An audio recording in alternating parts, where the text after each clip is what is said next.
Perkenalkan, dengan saya Anggita Yudasari dan rekan saya Mutia Nurlaksani. Saya Dira Ayu Heditasari. Kami di sini ingin memenuhi penugasan dari mata kuliah Manajemen Keuangan yang diampu oleh Ibu Rahmawati Oktaviana SEMM dengan materi pembahasan yaitu leverage. Selamat menyaksikan. Oke, materi yang pertama tentang pengertian leverage itu sendiri. Menurut Lukman Syamsuddin pada tahun 2011 menyebutkan bahwa leverage adalah kemampuan perusahaan untuk menggunakan aset atau dana yang mempunyai biaya tetap untuk memperbesar tingkat penghasilan atau pengembalian bagi pemilik perusahaan tersebut. Dengan kata lain, leverage merupakan tingkat kemampuan perusahaan dalam menggunakan aset atau modal yang memiliki biaya tetap yang meliputi hutang atau saham dalam rangka mewujudkan tujuan perusahaan untuk memaksimalkan nilai perusahaan yang bersangkutan. Kemudian ada konsep risiko bisnis. Cara manajer keuangan dalam mengambil keputusan terkait risiko keuangan mengatur sisi kanan neraca keuangan perusahaan. Penggunaan leverage keuangan yang banyak dipilih terdapat risiko keuangan yang lebih besar, yaitu mengalami exposure. Hal yang mempengaruhi exposure risiko bisnis adalah struktur biaya perusahaan, karakteristik permintaan produknya, dan posisi kompetitif dalam industrinya. Risiko keuangan merupakan hasil langsung dari keputusan pendanaan perusahaan. Dalam modul pembelajaran ini terdapat tabel berisi tentang atribut risiko bisnis beserta contoh pertanyaannya. Nah, yang pertama ada sensitivitas produk perusahaan terhadap kondisi umum perekonomian. Contoh pertanyaannya yaitu, bila GDP menurun, apakah penurunan tingkat penjualan perusahaan akan lebih besar persentasenya? Yang kedua, ada tingkat kompetisi, di mana contoh pertanyaannya yaitu, apakah pangsa pasar perusahaan kecil dibanding perusahaan lain yang memproduksi dan mendistribusikan produk yang sama? Yang ketiga, ada diversifikasi produk. Pertanyaannya yaitu, apakah proporsi besar pendapatan penjualan perusahaan berasal dari satu produk atau satu lini produk utama? Kemudian ada leverage operasi. Contoh pertanyaannya yaitu, apakah perusahaan menggunakan derajat leverage operasi yang tinggi yang mengakibatkan tingkat biaya tetap yang tinggi? Kemudian ada prospek pertumbuhan, di mana pertanyaannya yaitu, apakah pasar produk perusahaan meluas dan atau berubah yang estimasi pendapatan dan prospek sangat fluktuatif. Kemudian yang terakhir ada ukuran. Contoh pertanyaannya yaitu, apakah perusahaan mengalami kurang daya saing akibat kurangnya ukuran aktiva, penjualan atau laba yang mengakibatkan diantaranya kesulitan menggunakan pasar modal untuk mendapatkan dana. Nah, atas pertanyaan-pertanyaan tersebut, bila jawabannya iya, maka ini menunjukkan exposure risiko yang lebih besar.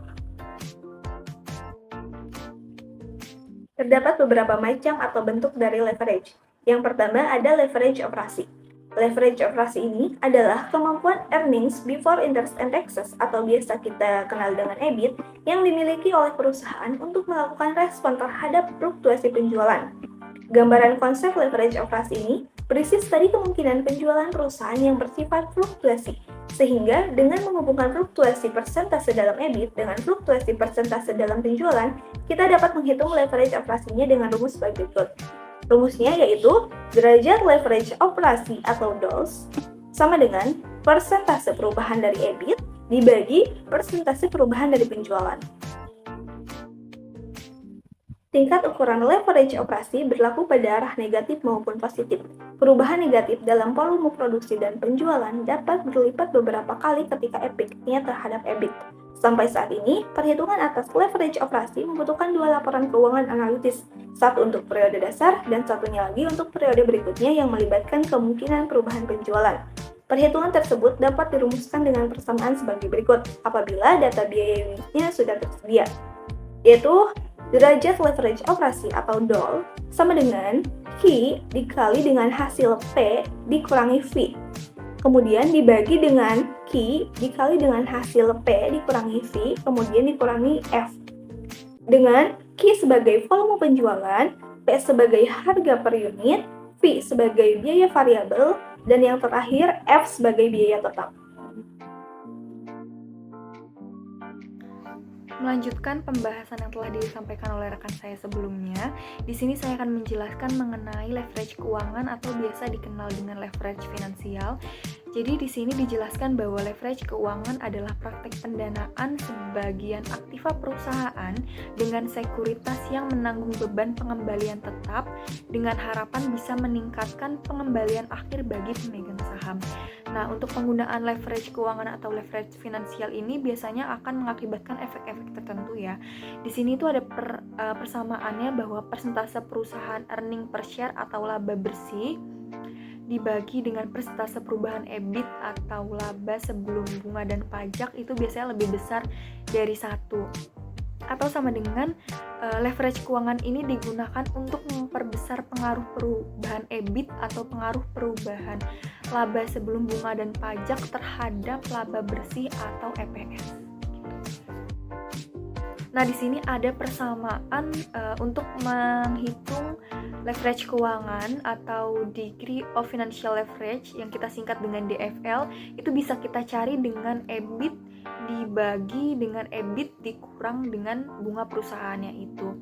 Jadi seperti yang tadi saya sampaikan bahwa penggunaan leverage keuangan ini akan menghasilkan efek-efek tertentu karena pada penggunaan leverage keuangan ini biasanya dapat meningkatkan ROE atau return of equity yang diharapkan oleh perusahaan itu, namun juga dapat meningkatkan profitabilitas perusahaannya, bisa terjadi kerugian besar dan akan menambah risiko yang ditanggung pemegang saham. Jadi untuk penggunaan leverage keuangan ini akan mengakibatkan berbagai resiko, baik itu resiko yang berdampak positif untuk perusahaan ataupun resiko yang berdampak negatif berupa kerugian untuk si pemegang sahamnya. Selanjutnya ada kombinasi leverage keuangan dengan leverage operasi. Berikut ini merupakan gambar fluktuasi leverage dan earnings.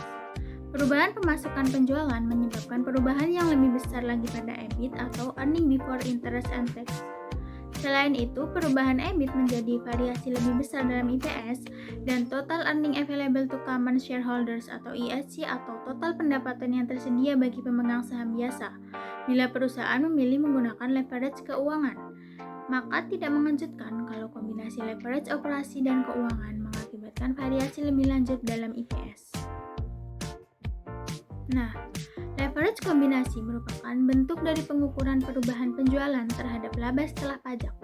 Ukuran leverage kombinasi disebut dengan degree of combined leverage atau DCL.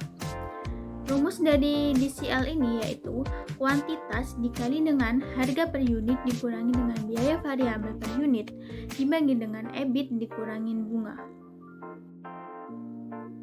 Nah, implikasinya yaitu kombinasi leverage keuangan dan operasi dalam berbagai tingkat dapat dikelola dari total exposure resiko perusahaan. Dalam menentukan tingkat resiko yang harus diterima dan tepat untuk membantu pejabat keuangan dalam pengetahuan atas berbagai ukuran leverage. Memang, ada lini aktivitas komersial tertentu jika tingkat resiko bisnis yang tinggi. Dalam hal resiko keuangan, akan meminimalkan fluktuasi pendapatan tambahan akibat perubahan penjualan, maka terjadi postur yang rendah. Sebaliknya, perusahaan yang memang secara alami mengakibatkan biaya operasi yang rendah dapat memilih penggunaan leverage keuangan yang tinggi agar bisa meningkatkan EPS dan pengembalian terhadap investasi ekuitas biasa. Sekian materi yang dapat kami sampaikan. Semoga pembahasan ini bermanfaat. Wassalamualaikum warahmatullahi wabarakatuh. Thank you for watching, guys.